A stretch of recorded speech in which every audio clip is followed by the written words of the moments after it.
Another massive game that I know everybody and their brother will be interested in watching. I know I can't wait to watch it. That's Colorado at Oregon. That's 3:30 Eastern time on ABC. Here are the big keys, I think, when it comes to this game. What does Oregon want the pace to be? Do they want it to be a track meet? Because based on how Oregon's played since Kenny Dillingham was there last year to where they're at so far through 3 games, you look at what they are. They're a team that really wants to ramp it up. They want to play with pace. They want to play with urgency offensively. And so far through 3 games, they're averaging about 58 points a game. They have 174 points through 3 games. It's the most in school history. Take that back. Second most in school history. The most they ever had was 189. That was back in 2010. So they are clearly rolling. Now, granted, 81 of those 174 points came against Portland State in the opener, so take it with a grain of salt. However, they've beaten up on Hawaii and granted 38 points against Texas Tech. Difficult road trip, one that they handled, I think, pretty well. Do they want it to be a track meet? Because I think if you play a track meet style game against Colorado, you are playing into their hands. Colorado scored 35 points in each of the first 3 games of the season. That's the first time they've done so since 1995, and they've never done this in the first 4 games of the season. So if they can keep things going, I think if Oregon wants to ramp up the tempo, that might actually help Colorado just a little bit because Colorado's very comfortable winning a game that gets into the high 40s, maybe even the 50s in this particular matchup. Turnovers are going to be massive in this game as well. So far, neither team have turned it over.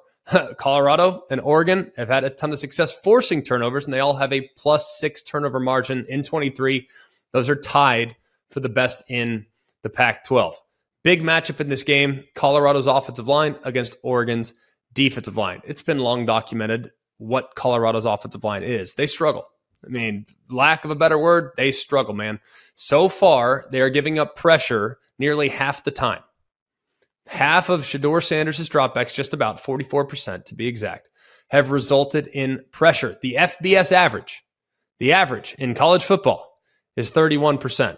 So they are way north of the average. They actually currently, based on pressure rate, they are 120th in the FBS. That's the 7th highest pressure rate that any FBS quarterback has seen this season. Okay. Now, the pressures haven't gotten to Shedeur Sanders. I think that's what's most remarkable. He's completed 70% of his passes while he's under duress. So even as the pressure is around him or guys are breathing down his neck, he's still able to be really, really effective. He has 7 touchdown passes under pressure. He has nearly 600 yards under pressure. So it hasn't really affected him very much, but he has gotten sacked quite a bit. And if they start getting way behind the sticks and these Oregon pass rushers can pin their ears back and come, that's going to make a whole heck of a lot more difficult for Shedeur Sanders and that offensive line, because if they're way behind the sticks because they got sacked on first or second down, that could become very problematic. The other thing too, Oregon is by far the best rushing team that Colorado has seen so far. Now, if they want to run the football, I think it'd be advisable, just so you know. We know that the Ducks have an incredible 1-2 punch at running back. Colorado defensively, 121st in the country on yards allowed per rush, over 5 yards per carry given up. 122nd in rushing yards allowed per game. It's 195 rushing yards they've given up as well. I think Oregon's going to try to play bully ball. I think they're going to try to run it over and over and over again to test what I think a relatively untested defensive line. I think on the perimeter, Colorado's really good. Up the middle, I have my questions and I have my doubts. The other thing I'm also going to be keeping a close eye on, Colorado's wide receivers against Oregon's defensive backs. Now, if you look at Colorado's receivers, you can make a case. I know we talked about Ohio State. We have talked about Washington. We've talked about Texas. We've talked about a handful of other schools as it relates to the best wide receiver room in the country. Even in the absence of Travis Hunter, who, of course, is a very, very dynamic weapon, will be sidelined for this game and probably for a couple more weeks after that. Hate that he's out. I do think they have enough weapons to still be a very difficult matchup.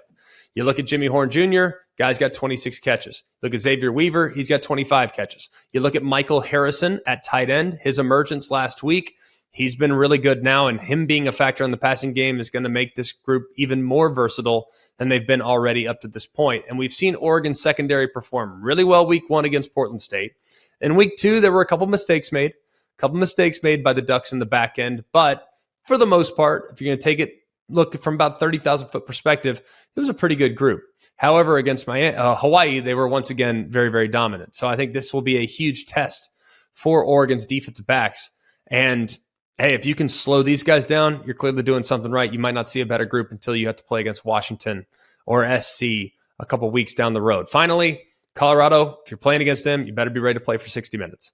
For whatever reason, they have played their best football in the second half of the game. We think about last week, down 11 in the fourth quarter before they won the game in the second overtime. It was the largest fourth quarter comeback for the Buffaloes since 2012.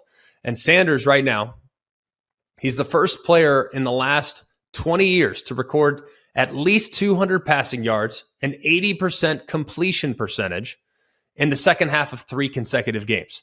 So if you're going to get a lead, Oregon, you might want to take the air out of the football because this is a group that can come back and will come back if you let them.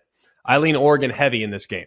I don't know if the 21 number that seems like a little bit much for me, completely honest. I would probably lean towards Colorado and the points, but I think Oregon wins this game convincingly. I expect a ground and pound style of attack and a physical football game to challenge whether or not Colorado can handle that kind of fight in the trenches up front defensively.